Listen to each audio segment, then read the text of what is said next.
mag-uusap pa po kami sa mga susunod po na mga araw.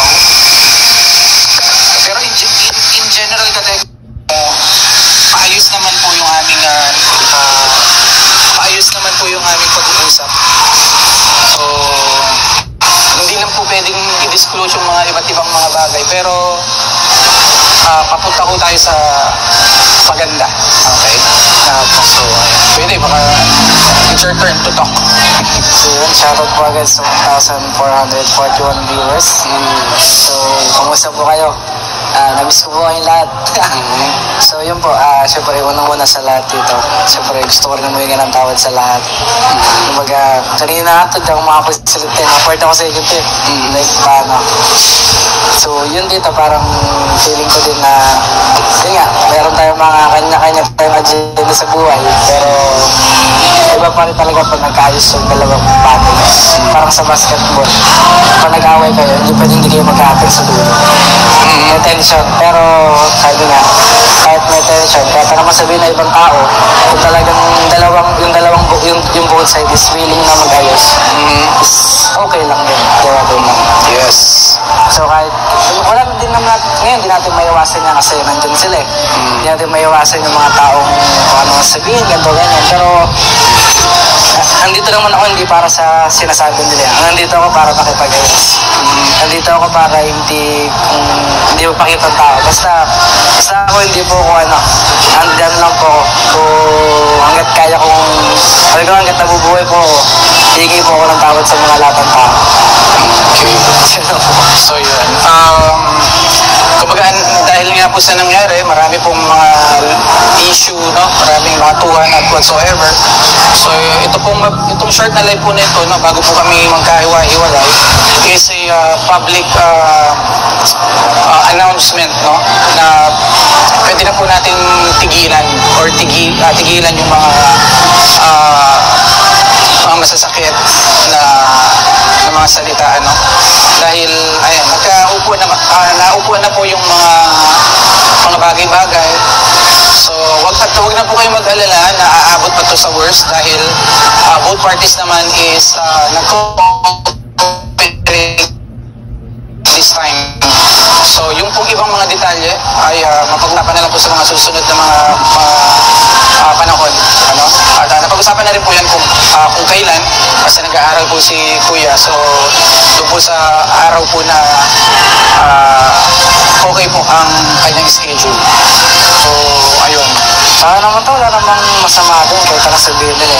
That's, buhay naman po nila yun eh. Basta ako, hindi po ako pumunta rito para makipag-ayos lang. Pumunta po ako dito para mas maging maayos. Wait lang pala. May moto kang binanggit na ayusin nga natin. Forget the past and enjoy your future. Ano ba ibig sabihin mo? Parang nakakasakit kasi na alam ko. Then, sabagay, ito naman tayo to. Face the reality. Ano to siguro? Parang, kung siguro, I mean, ano to? Ano bang, parang feeling niya talaga to na parang kalimutan ko na lahat. Kasi kami. Hindi naman to. Siyempre, nandun pa rin yung ano. Sabagay yung mga sabi mo eh. Sabi mo, di mo kami titignan eh. Mas gusto mo pang mabulag eh.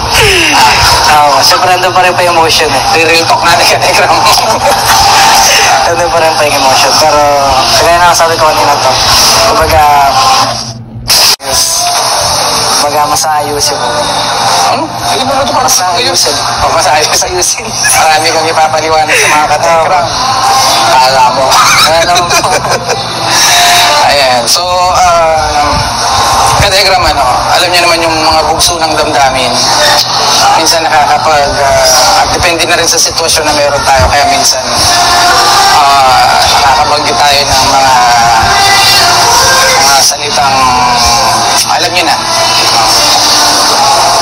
Ano ba? Anong nararamdaman mo ngayon? Anong nararamdaman mo ngayon? Lahat.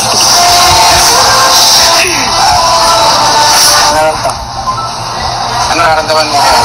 Medyo kabado ka ba? Medyo parang awkward? Hindi naman. Medyo parang mas gumalang mo. Kasi syempre, yung iba sa mga ka-Tegram natin na kumbaga talagang war to war, parang gano'n. Well, naiintindihan naman natin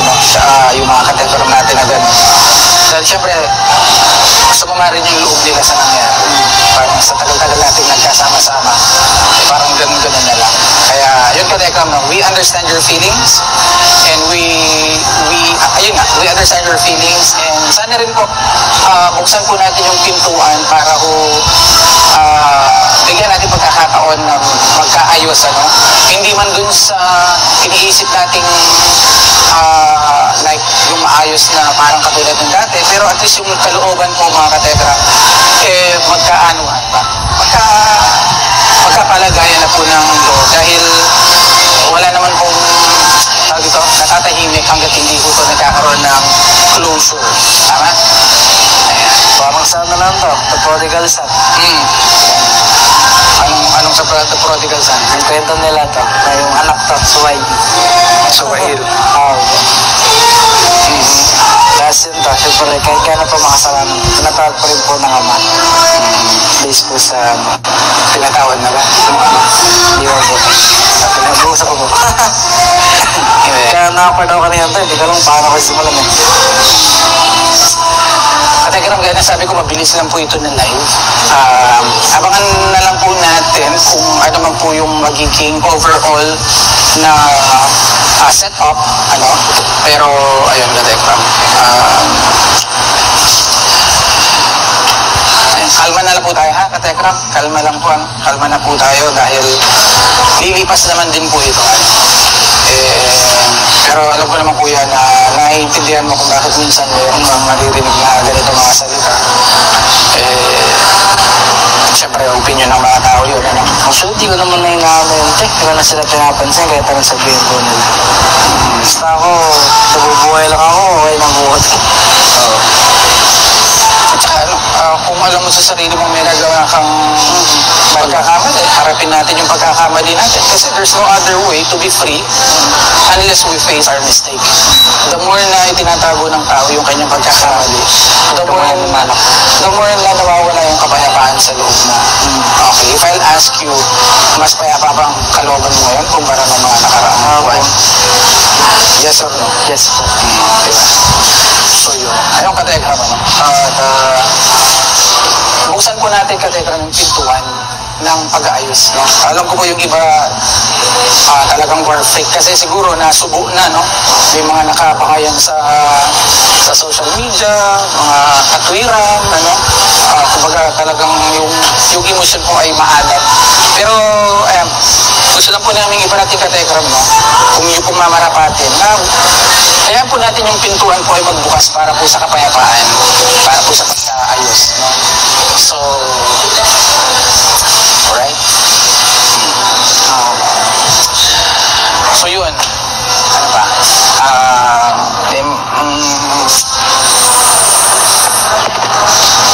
Ayun, yung ibang detalye, Katero, sa mga susunod na lang. So, basta, Katekram, wala lang pong wakwak ko na makisawsaw. Mabilis pong maayos to. Tama? Pero kasi gani-ganino ka kumakampi. Kaya umihirap eh. Pero Katekram, napag-usapan na po yung mga bagay po niya. At saka na lang po natin ipapaliwanag pa yung ibang mga bagay. Kape po tayo. Kuya Asis eh. So, matcha po yan. Uy, sarap po.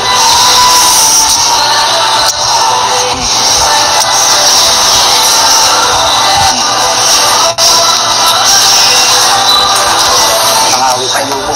Katekram. Basta Katekram, no, nagkausap na po tayo with Kuya Dave, with the lawyer, at nasettle naman po, lahat po ay papunta po sa maayos.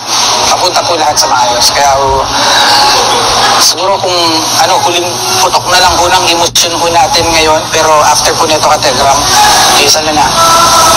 Tama na, subside na po natin yung ating mga nararamdaman. At tama, para maayos na lang tayo. Yung mga issues, Katekram, about sa mga na-brought out na mga issues, tsaka na po natin yan pag-uusapan. Dahil kailangan po ng medyo mahabang oras po doon. So, hindi po enough yung venue and time para pag-usapan po ito. At, ayun.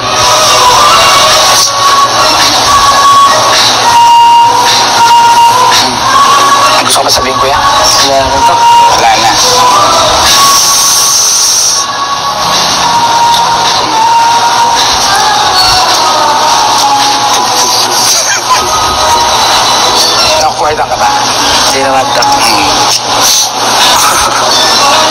Kalma lang po kayo katekram, ano, kasi ano naman to ito.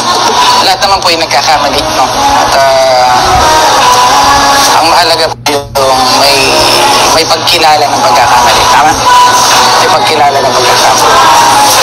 So, ayun, sa lahat po ng mga ano, no, sa mga nagre-reactor po dyan, ano, kumalma po tayo at piliin po natin, ano, huwag na lang po natin gawan ng parang issue pa dahil internally no, ongoing na po yung pag-uusap. So, ayan. Katekram, again, yung details no, na mga about po sa mga issues, saka na lang po natin yan pag-usapan. Kasi may napag-usapan din po tayo with the lawyer na hindi kailangan i-disclose para po mas, ano na lang po, para hindi na upagmulan pa ng iba't iba pang mga opinion. So, ayan. So, Kuya Dave, ingat ka ako, no?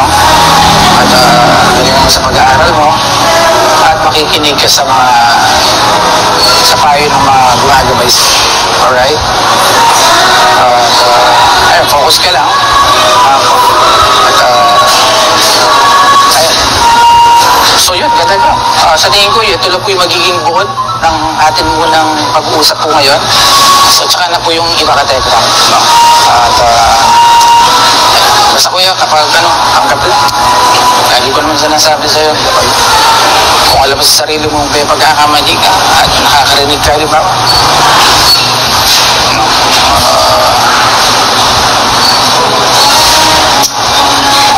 Kung talaga katekram, ano, kaya ako di mo na hindi ka makainom? Yung ano, Ate lang. Kasi ano? Okay na. Sige. So yun, shoutout po sa 3,000. At again, katekram, no? Both side, no? Pati po sa mga tao po na nasa side po ni Kuya Dave, no? Ikaw, anong gusto mo sabihin sa kanila? ano lang po tayo. Huwag na natin malakihin pa. Kasi napag-usapan naman na po. Hindi naman po kami nag-usap ng kami lang po nila dito. Nandun pa rin po si Ator. So, hindi po siya parang usap na kunwarian lang. Nakakanto. Yeah. Kumbaga, may process tayo na nangyari. Wala akong napag-usapan na hindi po masusunod. At saka lahat po katekram na-clarify po doon. Siguro yung ano lang, yung board, napag-usapan po doon yung about dun sa mga gamit niya, napag-usapan po doon yung about dun sa monetary fund po niya, napag-usapan po lahat doon, pero yung detalye ay hindi na po natin kailangan pang ma-disclose dahil yun po ay pag-uusapan pa. No? At, pero okay naman po, wala akong tension, wala akong naging komplikado at ayan. So yun po katekram, kita-kits po tayo sa mga susunod and ayun, anything more? Ilan po. Yun lang.